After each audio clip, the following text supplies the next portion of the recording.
les chrétiens, c'est les croyants en Dieu par Jésus-Christ. Mais le croyant, il peut être musulman, il peut être bouddhiste, il peut être, je ne sais pas de quelle religion. Dans ces cas-là, il n'est pas chrétien, mais il est croyant. Il est croyant en Dieu.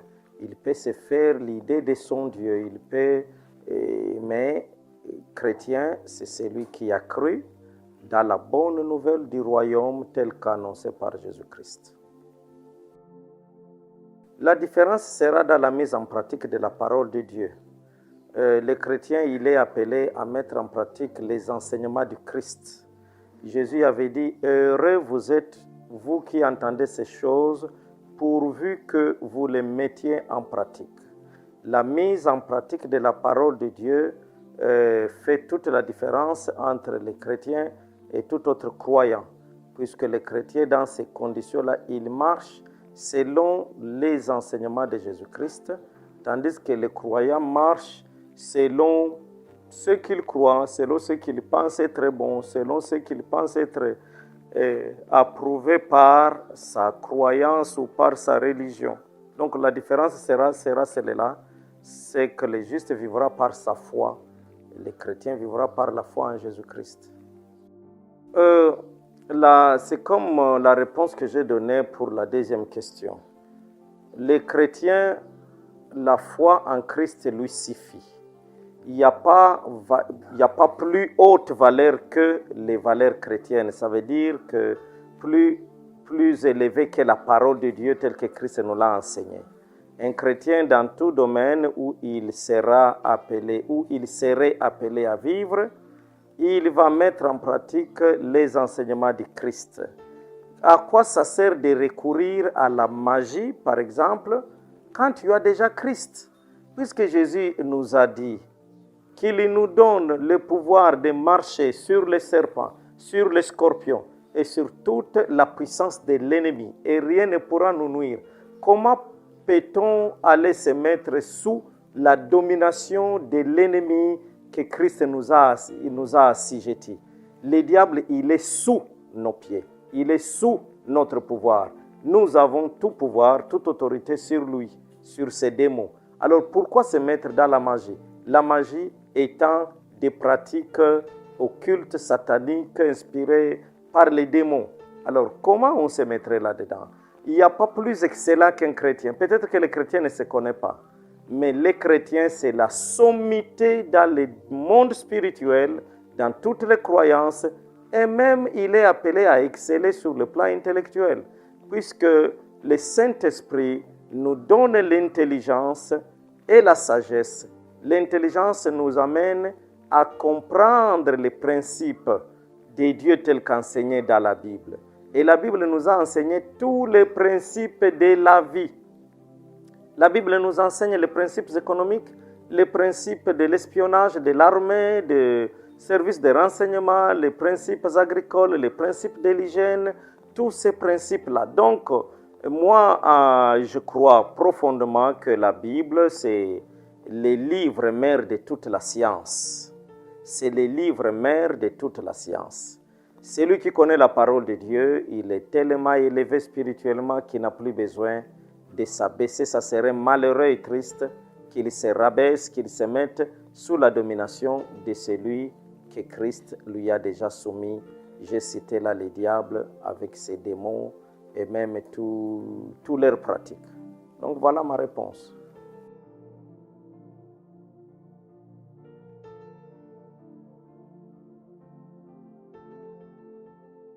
Jésus nous dit, disons, c'est Paul qui nous enseigne en disant « Tout m'est permis, mais tout n'est pas utile ». Chaque fois, nous avons un choix à faire, un choix à opérer.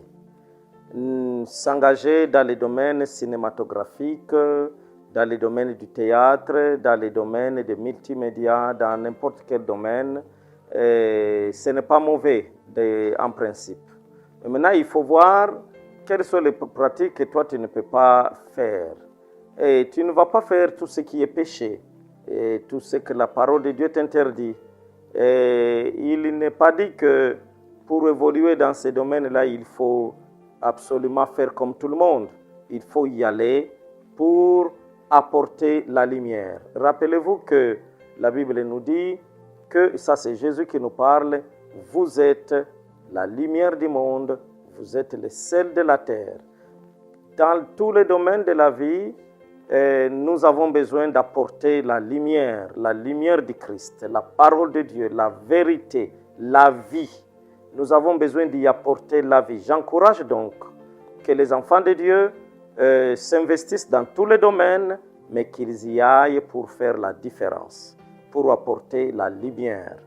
Dans les domaines politiques, dans les domaines cinématographiques, dans les domaines, tous les domaines de la culture, dans les domaines de l'entrepreneuriat, être chef de grandes entreprises, être chef ou alors initiateur et chef des compagnies qui réussissent, qui font du succès, qui avancent, qui brassent beaucoup d'argent, mais en respectant absolument les enseignements de Jésus-Christ, notre Seigneur et notre Sauveur.